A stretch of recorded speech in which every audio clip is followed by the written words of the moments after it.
श्रीगणेशाय नमः। अथ श्री शनि वज्र पंजर कवचम्। ओम अस्य श्री शनैश्चर वज्र पंजर कवचस्य कश्यप ऋषिः अनुष्टुप् छन्दः। श्री शनैश्चर देवता श्री शनैश्चर प्रीत्यर्थे पाठे विनियोगः। ध्यानम् नीलाम्बरो नीलवपुः किरीटी गिद्धस्थितस्त्रास करो धनुष्मान्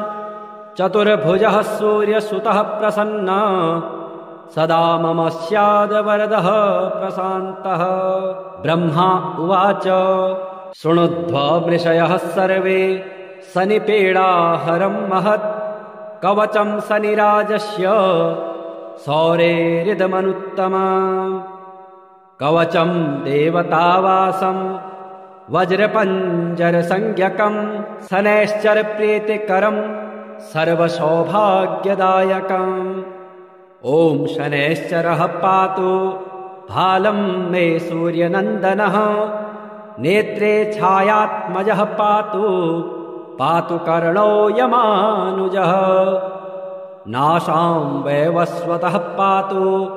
मुखं मे भास्करः सदा स्निग्धकण्ठश्च मे कण्ठं भुजौ पातु महाभुजः। स्कन्धौ पातु शनिश्चैव करो पातु शुभप्रदः वक्षः पातु यमभ्राता कुक्षिं पातु शितस्तथा। नाभिं ग्रहपतिः पातु मन्दः पातु कटिं तथा ऊरो ममान्तकः पातु यमो जानुयुगं तथा। पादो मन्दगतिः पातु सर्वाङ्गं पातु पिप्पलः अङ्गोपाङ्गानि सर्वाणि रक्षेन्मे सूर्यनन्दनः। इति एतत् कवचं दिव्यं पठेत् सूर्यसुतस्य यः न तस्य जायते पीडा प्रीतो भवति सूर्यजः। व्ययश्जन्म द्वितीयस्तु मृत्युस्थानगतोऽपि वा कलत्रस्थो गतो वापि सुप्रीतस्तु सदा शनिः। अष्टमस्थे सूर्यसुते व्यये जन्म द्वितीयगे कवचं पठते नित्यं न पीडा जायते क्वचित्। इति एतत् कवचं दिव्यं सौरैर्यन्निर्मितं पुरा द्वादशाष्टमजन्मस्थ दोषान् नाशयते सदा। जन्मलग्नस्थितान् दोषान् सर्वान् नाशयते प्रभुः। ॐ नमो भगवते विचित्रवीर हनुमते प्रलयकालानल प्रभाप्रज्वलनाय प्रतापवज्रदेहाय अञ्जनागर्भसम्भूताय प्रकटविक्रमवीर दैत्यदानव यक्षरक्षोगण ग्रहबन्धनाय भूतग्रहबन्धनाय प्रेतग्रहबन्धनाय पिशाचग्रहबन्धनाय शाकिनी डाकिनी ग्रहबन्धनाय काकिनी कामिनी ग्रहबन्धनाय ब्रह्मग्रहबन्धनाय ब्रह्मराक्षसग्रहबन्धनाय चौरग्रहबन्धनाय मारीग्रहबन्धनाय एहि एहि आगच्छ आगच्छ आवेशय आवेशय मम हृदये प्रवेशय प्रवेशय स्फुर स्फुर प्रस्फुर प्रस्फुर सत्यं कथय। व्याघ्रमुखबन्धन सर्पमुखबन्धन राजमुखबन्धन नारीमुखबन्धन सभामुखबन्धन शत्रुमुखबन्धन सर्वमुखबन्धन लङ्काप्रसादभञ्जन। अमुकं मे वसमानय क्लीं क्लीं क्लीं ह्रीं श्रीं श्रीं राजानं वसमानय। श्रीं ह्रीं क्लीं स्त्रिय आकर्षय आकर्षय शत्रून् मर्दय मर्दय मारय मारय चूर्णय चूर्णय खे खे श्रीरामचन्द्राज्ञया मम कार्यसिद्धिं कुरु कुरु। ॐ ह्रां ह्रीं ह्रूं ह्रैं ह्रौं हः फट् स्वाहा विचित्रवीर हनुमन् मम सर्वशत्रून् भस्मीकुरु कुरु हन हन हुं फट् स्वाहा 11 जपित्वा सर्वशत्रून् वशमानयते नान्यथा इति। ॐ नमो वायुपुत्राय भीमरूपाय धीमते नमस्ते रामदूताय कामरूपाय श्रीमते मोहशोकविनाशाय सीताशोकविनाशिने भग्नाशोकवनायास्तु दग्धलङ्काय वाग्मिने गतिर्निर्जितवाताय लक्ष्मणप्राणदाय च वनौकशां वरिष्ठाय वसिने वनवासिने तत्त्वज्ञानसुधासिन्धु निमग्नाय महीयसे आञ्जनेयाय शूराय सुग्रीव सचिवाय ते जन्ममृत्युभयज्ञाय सर्वक्लेशहराय च नेदिष्ठाय प्रेतभूत पिशाच भयहारिणे यातनानाशनायास्तु नमो मर्कटरूपिणे यक्षराक्षसशार्दूल सर्पविच्छेक्भिहृते महाबलाय वीराय चिरञ्जीविन् उद्धृते हारिणे वज्रदेहाय चौललङ्घितमहाब्धये बलिनामग्रगण्याय नमो नः पाहि मारुते लाभदोषे त्वमेवासु हनुमन् राक्षसान्तक यशो जयं च मे देहि शत्रून्नाशय नाशय स्वाश्रितानां भयदं य एवं स्तौति मारुतिं हानिः कुतो भवेत् तस्य सर्वत्र विजयी भवेत्। ध्यानं नीलाम्बरो नीलवपुः किरीटी गिध्रस्थितस्त्रासकरो धनुष्मान् चतुर्भुजः सूर्यसुतः प्रसन्ना सदा मम स्याद्वरदः प्रशान्तः। ब्रह्मा उवाच शृणुध्वमृषयः सर्वे शनिपीडाहरं महत् कवचं शनिराजस्य सौरेरिदमनुत्तमा कवचं देवतावासं वज्रपञ्जरसंज्ञकं शनैश्चरप्रीतिकरं सर्वसौभाग्यदायकम्। ॐ शनैश्चरः पातु भालं मे सूर्यनन्दनः नेत्रे छायात्मजः पातु पातु कर्णो यमानुजः नासां वैवस्वतः पातु मुखं मे भास्करः सदा स्निग्धकण्ठश्च मे कण्ठं भुजौ पातु महाभुजः स्कन्धौ पातु शनिश्चैव करो पातु शुभप्रदः वक्षः पातु यमभ्राता कुक्षिं पातु शितस्तथा नाभिं ग्रहपतिः पातु मन्दः पातु कटिं तथा ऊरो ममान्तकः पातु यमो जानुयुगं तथा पादो मन्दगतिः पातु सर्वाङ्गं पातु पिप्पलः अङ्गोपाङ्गानि सर्वाणि रक्षेन्मे सूर्यनन्दनः इति एतत् कवचं दिव्यं पठेत् सूर्यसुतस्य यः न तस्य जायते पीडा प्रीतो भवति सूर्यजः व्ययस्जन्मद्वितीयस्तु मृत्युस्थानगतोऽपि वा कलत्रस्थो गतो वापि सुप्रीतस्तु सदा शनिः अष्टमस्थे सूर्यसुते व्यये जन्मद्वितीयगे कवचं पठते नित्यं न पीडा जायते क्वचित् इति एतत् कवचं दिव्यं शौरैर्यन्निर्मितं पुरा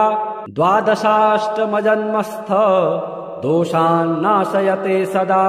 जन्मलग्नस्थितान् दोषान् सर्वान् नाशयते प्रभुः। ॐ नमो भगवते विचित्रवीर हनुमते प्रलयकालानल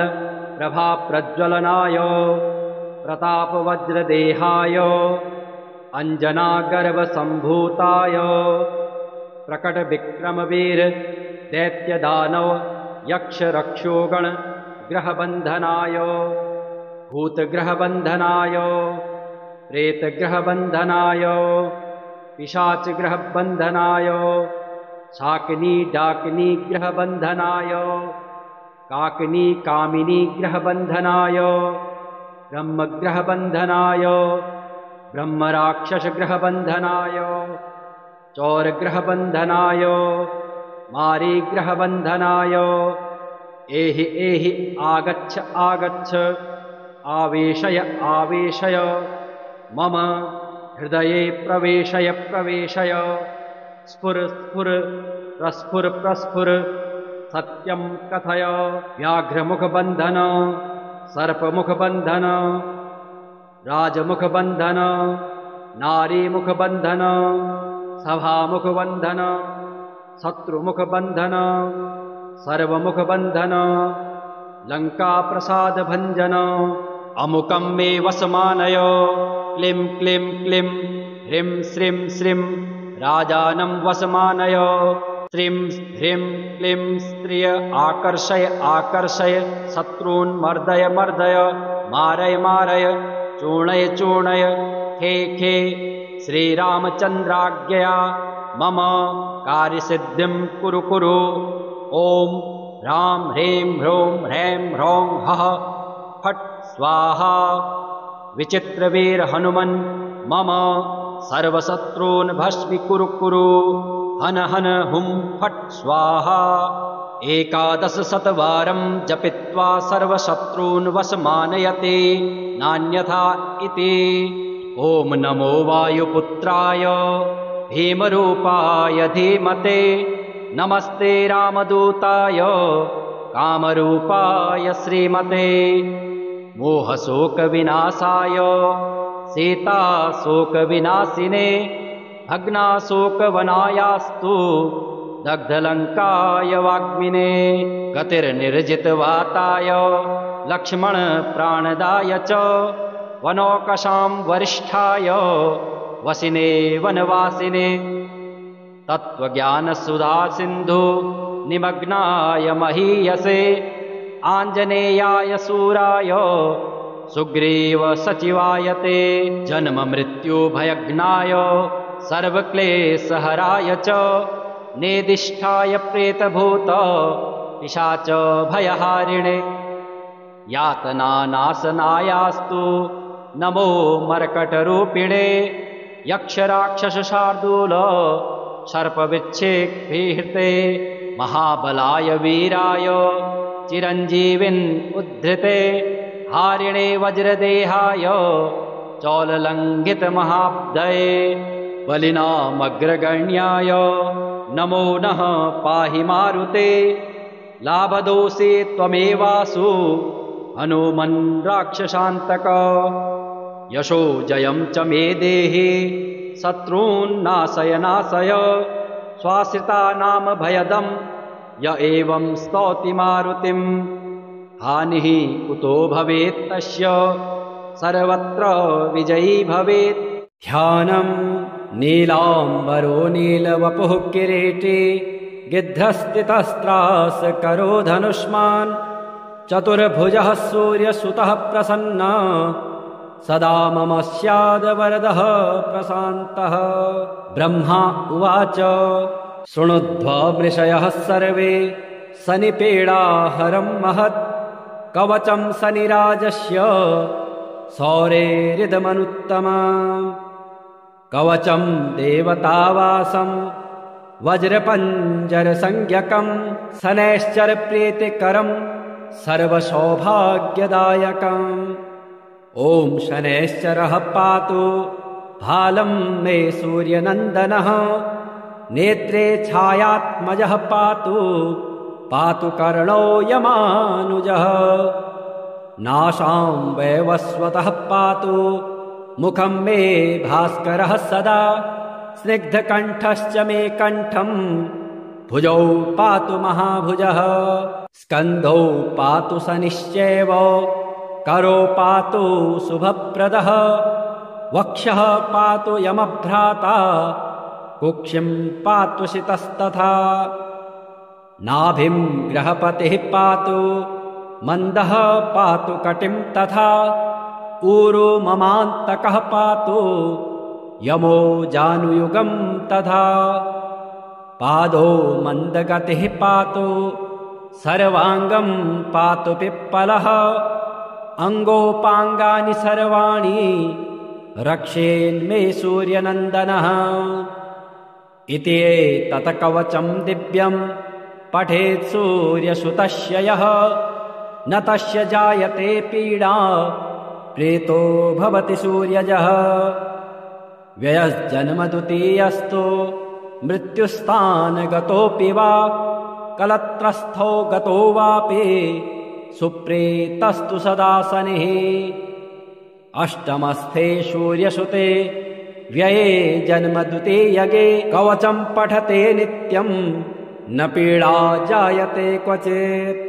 इति एतत् कवचं दिव्यं शौरेर्यन्निर्मितं पुरा द्वादशाष्टमजन्मस्थ दोषान् नाशयते सदा जन्मलग्नस्थितान् दोषान् सर्वान् नाशयते प्रभुः। ॐ नमो भगवते विचित्रवीर हनुमते प्रलयकालानल प्रभाप्रज्वलनाय प्रतापवज्रदेहाय अञ्जनागर्भसम्भूताय प्रकटविक्रमवीर दैत्यदानव यक्षरक्षोगण ग्रहबन्धनाय भूतग्रहबन्धनाय प्रेतग्रहबन्धनाय पिशाचग्रहबन्धनाय शाकिनी डाकिनी ग्रहबन्धनाय काकिनी कामिनी ग्रहबन्धनाय ब्रह्मग्रहबन्धनाय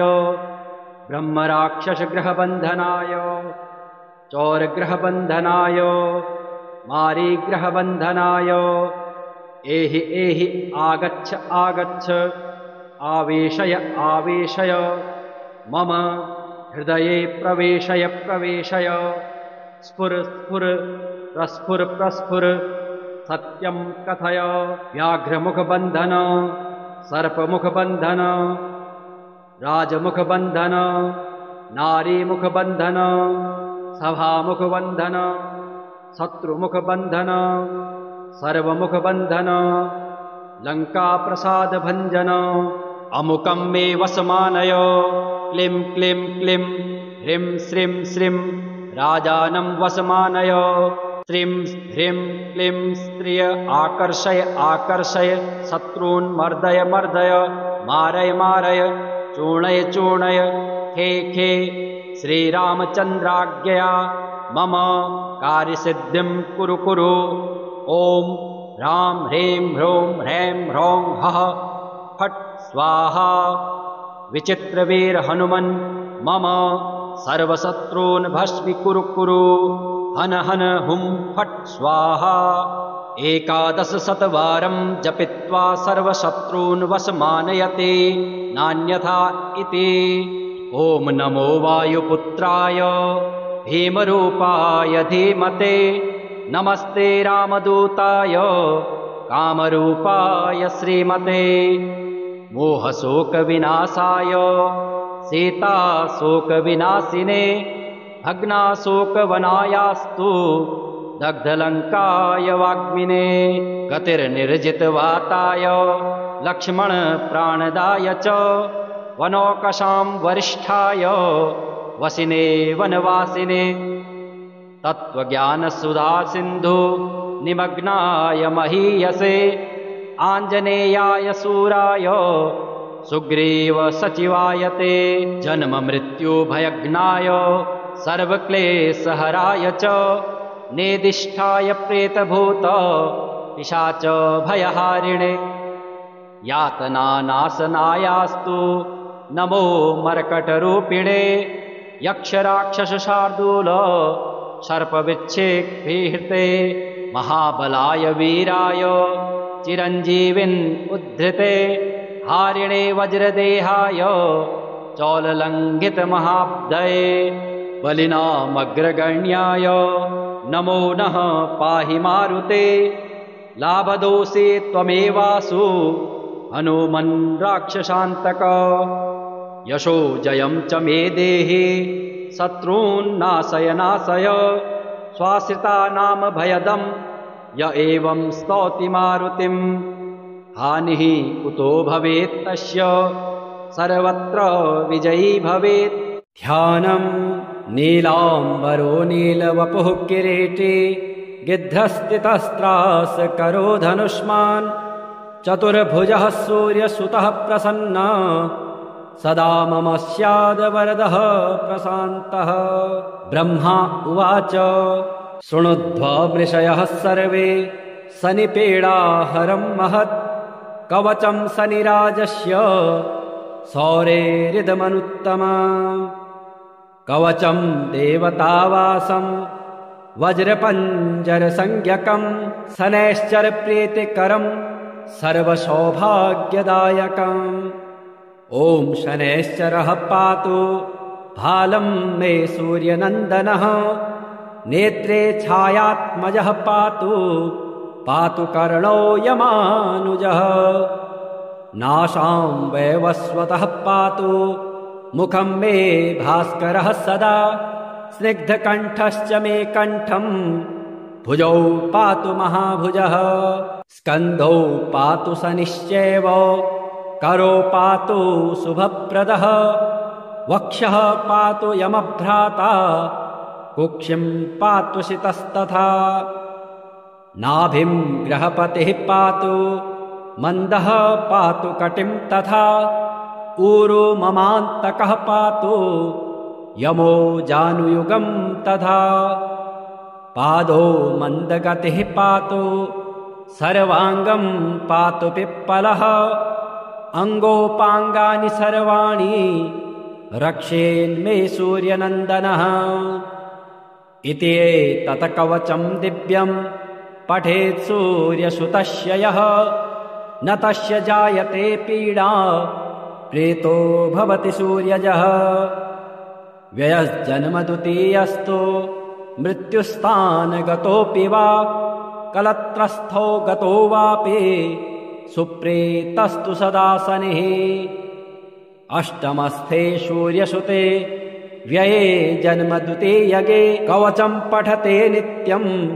न पीडा जायते क्वचित् इति एतत् कवचं दिव्यं शौरैर्यन्निर्मितं पुरा द्वादशाष्टमजन्मस्थ दोषान् नाशयते सदा जन्मलग्नस्थितान् दोषान् सर्वान् नाशयते प्रभुः। ॐ नमो भगवते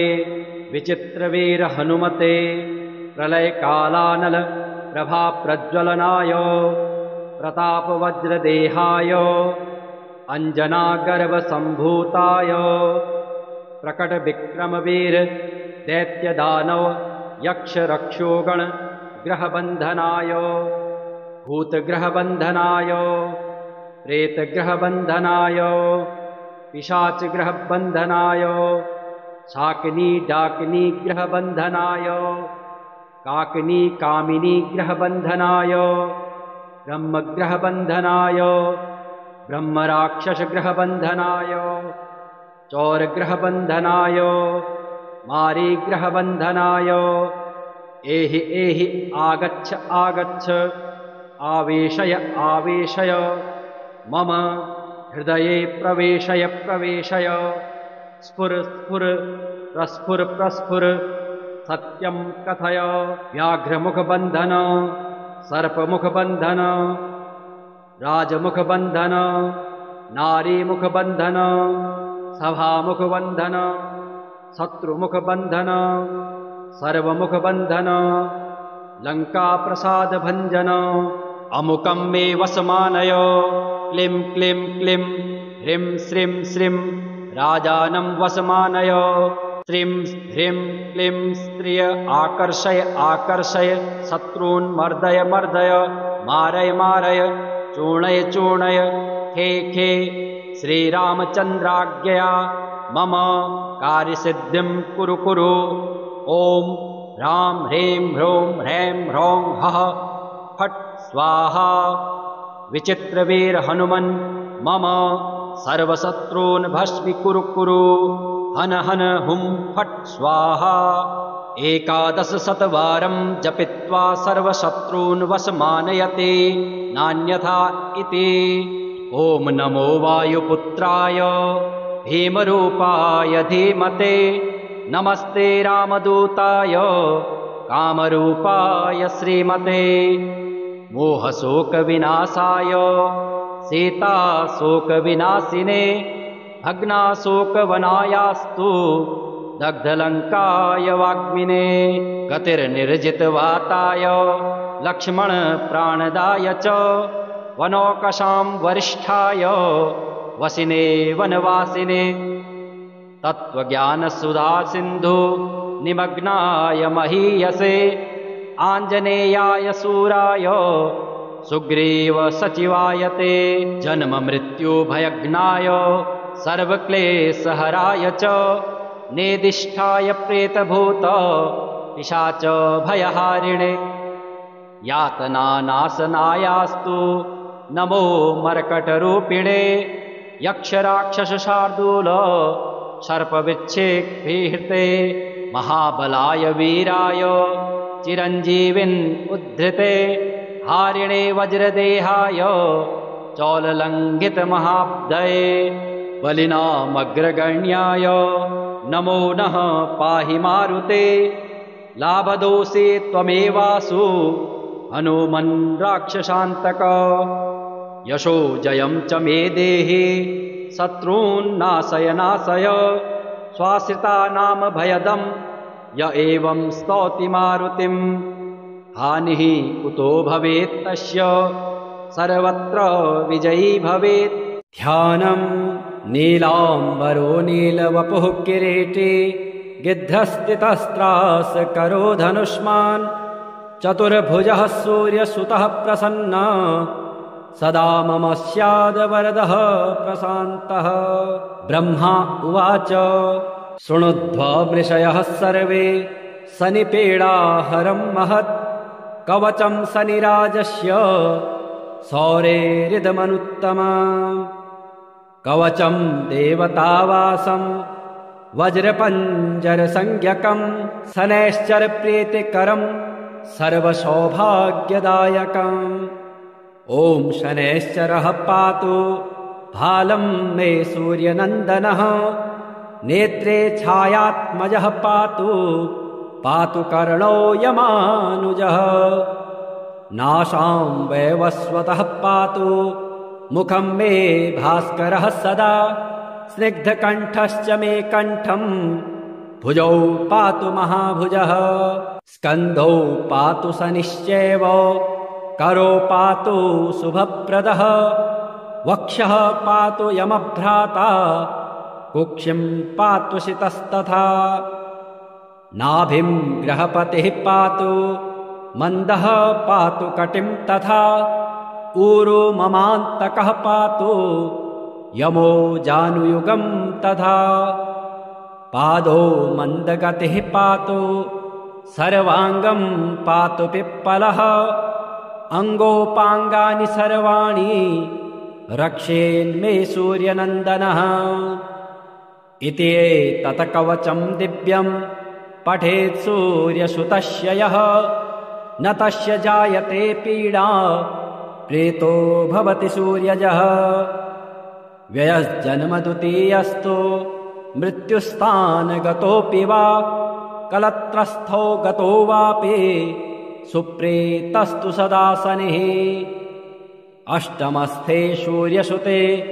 व्यये जन्मद्वितीयगे कवचं पठते नित्यं न पीडा जायते क्वचित् इति एतत् कवचं दिव्यं शौरैर्यन्निर्मितं पुरा द्वादशाष्टमजन्मस्थ दोषान् नाशयते सदा जन्मलग्नस्थितान् दोषान् सर्वान् नाशयते प्रभुः। ॐ नमो भगवते विचित्रवीर हनुमते प्रलयकालानल प्रभाप्रज्वलनाय प्रतापवज्रदेहाय अञ्जनागर्भसम्भूताय प्रकटविक्रमवीर दैत्यदानव यक्षरक्षोगण ग्रहबन्धनाय भूतग्रहबन्धनाय प्रेतग्रहबन्धनाय पिशाचग्रहबन्धनाय शाकिनी डाकिनी ग्रहबन्धनाय काकिनी कामिनी ग्रहबन्धनाय ब्रह्मग्रहबन्धनाय ब्रह्मराक्षसग्रहबन्धनाय चौरग्रहबन्धनाय मारीग्रहबन्धनाय एहि एहि आगच्छ आगच्छ आवेशय आवेशय मम हृदये प्रवेशय प्रवेशय स्फुर स्फुर प्रस्फुर प्रस्फुर सत्यं कथय व्याघ्रमुखबन्धन सर्पमुखबन्धन राजमुखबन्धन नारीमुखबन्धन सभामुखबन्धन शत्रुमुखबन्धन सर्वमुखबन्धन लङ्काप्रसादभञ्जन अमुकं मे वसमानय क्लीं क्लीं क्लीं ह्रीं श्रीं श्रीं राजानं वसमानय श्रीं ह्रीं क्लीं स्त्रिय आकर्षय आकर्षय शत्रून् मर्दय मर्दय मारय मारय चूर्णय चूर्णय खे खे श्रीरामचन्द्राज्ञया मम कार्यसिद्धिं कुरु कुरु ॐ ह्रां ह्रीं ह्रूं ह्रैं ह्रौं हः फट् स्वाहा विचित्रवीर हनुमन् मम सर्वशत्रून् भस्मीकुरु कुरु हन हन हुं फट् स्वाहा 1100 जपित्वा सर्वशत्रून् वशमानयते नान्यथा इति। ॐ नमो वायुपुत्राय भीमरूपाय धीमते नमस्ते रामदूताय कामरूपाय श्रीमते मोहशोकविनाशाय सीताशोकविनाशिने भग्नाशोकवनायास्तु दग्धलङ्काय वाग्मिने गतिर्निर्जितवाताय लक्ष्मणप्राणदाय च वनौकसां वरिष्ठाय वसिने वनवासिने तत्त्वज्ञानसुधासिन्धु निमग्नाय महीयसे आञ्जनेयाय शूराय सुग्रीव सचिवाय ते जन्ममृत्युभयज्ञाय सर्वक्लेशहराय च नेदिष्ठाय प्रेतभूत पिशाच भयहारिणे यातनानाशनायास्तु नमो मर्कटरूपिणे यक्षराक्षसशार्दूल सर्पविच्छेक्तीर्थे महाबलाय वीराय चिरञ्जीविन् उद्धृते हारिणे वज्रदेहाय चौललङ्घितमहाब्धये बलिनामग्रगण्याय नमो नः पाहि मारुते लाभदोषे त्वमेवासु हनुमन् राक्षसान्तक यशो जयं च मे देहि शत्रून्नाशय नाशय स्वाश्रितानां भयदं य एवं स्तौति मारुतिं हानिः कुतो भवेत् तस्य सर्वत्र विजयी भवेत्। ध्यानं नीलाम्बरो नीलवपुः किरीटी गिद्धस्थितस्त्रास करो धनुष्मान् चतुर्भुजः सूर्यसुतः प्रसन्ना सदा मम स्याद्वरदः प्रशान्तः। ब्रह्मा उवाच शृणुध्वमृषयः सर्वे शनिपीडाहरं महत् कवचं शनिराजस्य सौरेरिदमनुत्तमम् कवचं देवतावासं वज्रपञ्जरसंज्ञकं शनैश्चरप्रीतिकरं सर्वसौभाग्यदायकम्। ॐ शनैश्चरः पातु भालं मे सूर्यनन्दनः नेत्रे छायात्मजः पातु पातु कर्णो यमानुजः नासां वैवस्वतः पातु मुखं मे भास्करः सदा स्निग्धकण्ठश्च मे कण्ठं भुजौ पातु महाभुजः स्कन्धौ पातु शनिश्चैव करो पातु शुभप्रदः वक्षः पातु यमभ्राता कुक्षिं पातु शितस्तथा नाभिं ग्रहपतिः पातु मन्दः पातु कटिं तथा ऊरो ममान्तकः पातु यमो जानुयुगं तथा पादो मन्दगतिः पातु सर्वाङ्गं पातु पिप्पलः अङ्गोपाङ्गानि सर्वाणि रक्षेन्मे सूर्यनन्दनः इति एतत् कवचं दिव्यं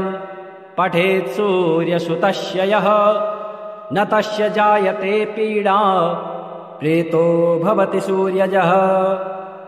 व्ययस्जन्मद्वितीयस्तु मृत्युस्थानगतोऽपि वा कलत्रस्थो गतो वापि सुप्रेतस्तु सदा शनिः अष्टमस्थे सूर्यसुते व्यये जन्मद्वितीयगे कवचं पठते नित्यं न पीडा जायते क्वचित् इति एतत् कवचं दिव्यं शौरैर्यन्निर्मितं पुरा द्वादशाष्टमजन्मस्थ दोषान् नाशयते सदा जन्मलग्नस्थितान् दोषान् सर्वान् नाशयते प्रभुः। ॐ नमो भगवते विचित्रवीर हनुमते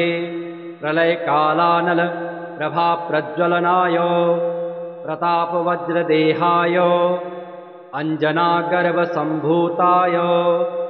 प्रकटविक्रमवीर दैत्यदानव यक्षरक्षोगण ग्रहबन्धनाय भूतग्रहबन्धनाय प्रेतग्रहबन्धनाय पिशाचग्रहबन्धनाय शाकिनी डाकिनी ग्रहबन्धनाय काकिनी कामिनी ग्रहबन्धनाय ब्रह्मग्रहबन्धनाय ब्रह्मराक्षसग्रहबन्धनाय चौरग्रहबन्धनाय मारीग्रहबन्धनाय एहि एहि आगच्छ आगच्छ आवेशय आवेशय मम हृदये प्रवेशय प्रवेशय स्फुर स्फुर प्रस्फुर प्रस्फुर सत्यं कथय व्याघ्रमुखबन्धन सर्पमुखबन्धन राजमुखबन्धन नारीमुखबन्धन सभामुखबन्धन शत्रुमुखबन्धन सर्वमुखबन्धन लङ्काप्रसादभञ्जन अमुकं मे वसमानय क्लीं क्लीं क्लीं ह्रीं श्रीं श्रीं राजानं वसमानय श्रीं ह्रीं क्लीं स्त्रिय आकर्षय आकर्षय शत्रून् मर्दय मर्दय मारय मारय चूर्णय चूर्णय खे खे श्रीरामचन्द्राज्ञया मम कार्यसिद्धिं कुरु कुरु ॐ ह्रां ह्रीं ह्रूं ह्रैं ह्रौं हः फट् स्वाहा विचित्रवीर हनुमन् मम सर्वशत्रून् भस्मीकुरु कुरु हन हन हुं फट् स्वाहा 1100 जपित्वा सर्वशत्रून् वशमानयते नान्यथा इति। ॐ नमो वायुपुत्राय भीमरूपाय धीमते नमस्ते रामदूताय कामरूपाय श्रीमते मोहशोकविनाशाय सीताशोकविनाशिने भग्नाशोकवनायास्तु दग्धलङ्काय वाग्मिने गतिर्निर्जितवाताय लक्ष्मणप्राणदाय च वनौकशां वरिष्ठाय वसिने वनवासिने तत्त्वज्ञानसुधासिन्धु निमग्नाय महीयसे आञ्जनेयाय शूराय सुग्रीव सचिवायते जन्ममृत्युभयज्ञाय सर्वक्लेशहराय च नेदिष्ठाय प्रेतभूत पिशाच भयहारिणे यातनानाशनायास्तु नमो मर्कटरूपिणे यक्षराक्षसशार्दूल सर्पविच्छेक्तीर्थे महाबलाय वीराय चिरञ्जीविन् उद्धृते हारिणे वज्रदेहाय चौललङ्घितमहाब्धये बलिनामग्रगण्याय नमो नः पाहि मारुते लाभदोषे त्वमेवासु हनुमन् राक्षसान्तक यशो जयं च मे देहि शत्रून्नाशय नाशय स्वाश्रितानां भयदं य एवं स्तौति मारुतिं हानिः कुतो भवेत् तस्य सर्वत्र विजयी भवेत्।